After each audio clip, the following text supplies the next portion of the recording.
Yo, yo, yo, yo, yo, Football Family Feud, yeah? Like, subscribe, turn notifications. Going out to all Chelsea Massive. All the boys in blue. This one's for you.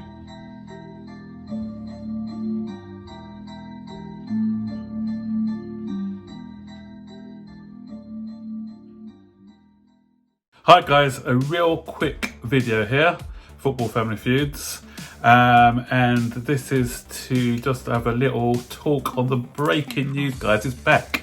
It's finally back. Premier League is to return on the 17th of June. It's just been confirmed by the Premier League after they had their meeting this afternoon. And the first two matches are going to be Aston Villa versus Sheffield United and Arsenal versus Manchester City. These were the two games that hadn't been played yet due to Aston Villa and Manchester City both being in the League Cup final.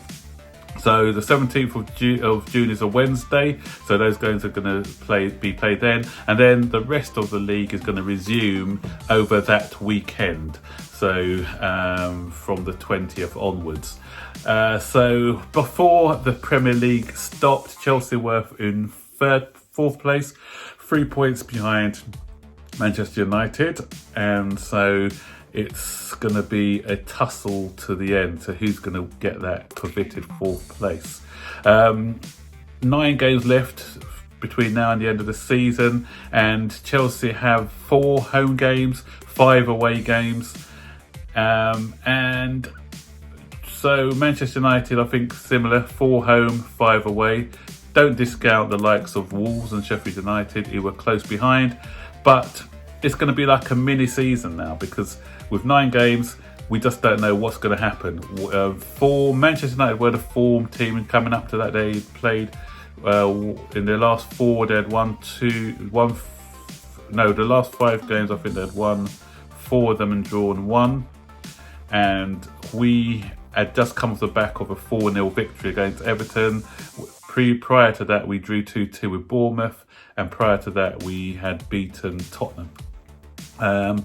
Tottenham are a big winners as well, because their form before the season came to a abrupt stall was they had lost. They hadn't won in 3. I think they'd lost 2 and drawn 1, and they're without their big hitters. Harry Kane and Son were both out injured, and they also had the new Dutch winger, Boadouan, or whatever his name is, I can't remember his name, but he was out injured as well, and they were going to be struggling for goals. But now these guys are back. I'm not sure how fit Harry Kane's going to be when he gets back, because he hasn't played football for a while. And then again, is it a plus that he's back? Because if we're looking at this as a pre-season, and coming back to start a sort of mini season, Harry Kane usually doesn't hit the ground running. He's usually a slow starter, and the fact that he hasn't been fit for a while, maybe it will take him 4 or 5 games to get back in, and by then the season's nearly over. Manchester United, they've got on paper their running looks easier, but with Manchester United, they have performed better against the top teams because they are playing a counter-attacking style of football. So actually, they'll probably have wanted to play some of the teams who actually attack them, so they'll have a better chance, because Solskjaer's going to have to try and change those tactics now, because he's not going to get away with sitting back and hitting teams on the break. Leicester will be a tricky game for them. They've got Leicester away. They've got Tottenham, but again, Tottenham may be easier for them, depending. But then maybe before they were playing Tottenham, Tottenham actually did beat them, if I'm not mistaken. Yeah, Tottenham beat Manchester United. Or was it the other way around? I can't remember. So long ago now, it just seems like the season was over. No, I think Manchester United beat Tottenham. Yeah, they did. Jose's there now, so it's going to be defence against defence. So we never know what's going to the outcome. Hopefully, the likely outcome, the outcome that the Chelsea supporters want from that game, is a draw. Leicester were in a little bit of a blip, so we don't know how they're going to end up? Are they going to get back to winning ways again, or you just don't know, do you? We just do not know what's going to happen. One thing was positive for Chelsea is that we've got some of our injured players back as well. Tammy Abraham's going to be back fit. We're going to have Ruben Loftus-Cheek, but again, he's had a lack of game time, so I'm not sure whether he's going to be playing many games. We're going to be Pulisic and Hudson-Odoi should be back, so we'll be back to a full quota as well. And the thing about Chelsea and Frank Lampard's style of football, if you saw at the beginning of the season, forgetting the Manchester United blip where we lost 4-0.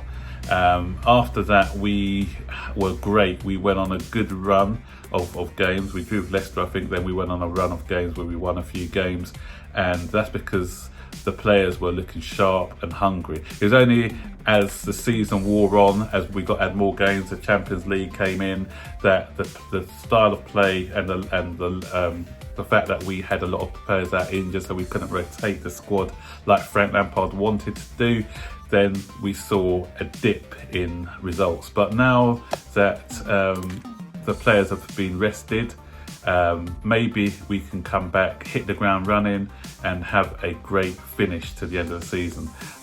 Some other tricky games that we've got in our fixture list: West Ham is always going to be tricky simply because it's a London derby, but West Ham haven't been playing well at home. They beat us at the Stamford Bridge, so we need to go back, get revenge, because their home form has not been great, although they were unlucky against Liverpool not to get a result. Who else? Leicester. That may be an important game towards the end of the season, actually, because we played Leicester. We got Wolves at the end of the season, so that may be a game to determine who finishes fourth if Wolves carry on their good form. Let me know what you think, guys. Are you happy? Are you happy that we are going to be starting the season again? Do you think that Chelsea can get into that top four? Do you think we've got what it takes to get into the top four? What about playing in front of empty stadiums? What do you think about that? Comment below. Talking about empty stadiums, actually, I've actually got an idea on how to improve the atmosphere at the games. What they can do is to put on loudspeakers of crowd noises, just to give it a bit of atmosphere.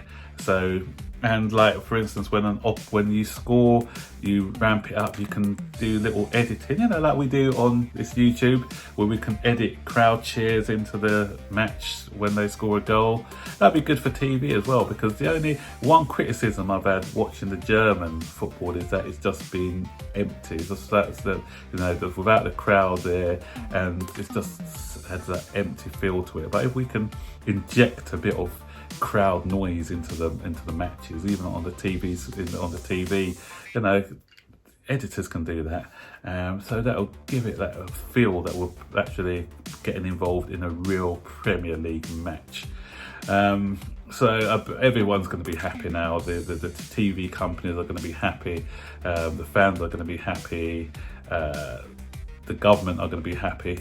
So yeah, it's a win-win all around.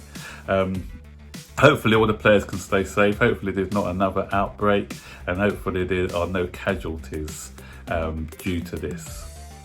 The other thing that has been talked about is the fact that they haven't decided on the grounds yet whether the matches are going to be played on neutral grounds or whether they're going to be played at the club's ground. I'd like it to be played at the club's grounds, actually, because a neutral grounds, I don't think it's fair to play at a neutral ground.